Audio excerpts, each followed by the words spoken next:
Hello दोस्तों, स्वागत है आपका मेरे YouTube चैनल पर। आप देख रहे हैं दिल की आवाज़ें और आज हम सुनने वाले हैं एक पति पत्नी के सच्चे प्यार की कथा यानी कि कहानी। एक आदमी ने एक बहुत ही खूबसूरत लड़की से शादी की। शादी के बाद दोनों की ज़िंदगी बहुत प्यार से गुजर रही थी।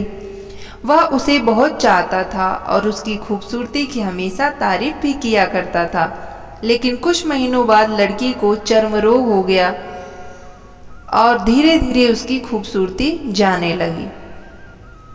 खुद को इस तरह देख उसके मन में डर लगने लगा कि यदि वह बदसूरत हो गई तो उसका पति उससे नफरत करने लगेगा और वह उसकी नफरत बर्दाश्त नहीं कर पाएगी। इस बीच एक दिन पति को किसी काम से शहर से बाहर जाना पड़ा। काम खत्म करके जब वापस लौट रहा था तब उसका एक्सीडेंट हो गया। एक्सीडेंट में उसने अपनी दोनों आंखें खो दी, लेकिन इसके बावजूद भी उन दोनों की जिंदगी सामान्य तरीके से आगे बढ़ती रही। उसने जरा सा भी यह एहसास नहीं होने दिया कि पति पत्नी के रिश्ते में दरार आ गई है। समय गुजरता रहा और अपने चर्म रोग के कारण लड़की ने अपनी खूबसूरती पूरी तरह गंवा दी। वह बदसूरत हो गई, लेकिन अंधे पति को इस बारे में कुछ भी पता नहीं था, इसलिए इसका खुशहाल वैवाहिक जीवन पर कोई असर नहीं पड़ा।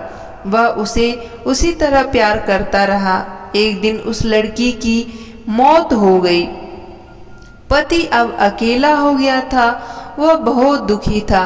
वह उस शहर को छोड़कर जाना चाहता था। उसने अंतिम संस्कार की सारी क्रियाविधि पूर्ण की और शहर छोड़कर जाने लगा।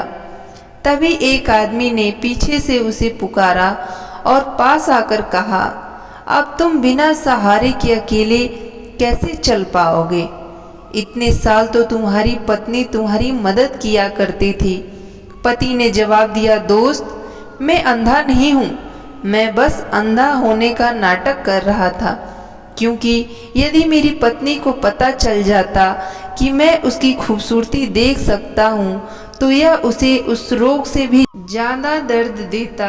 इसलिए मैंने इतने साल अंधे होने का दिखावा किया। वह बहुत अच्छी पत्नी थी, मैं बस उसे खुश रखना चाहता था। सीख यानी कि मोरल ऑफ स्टोरी क्या है?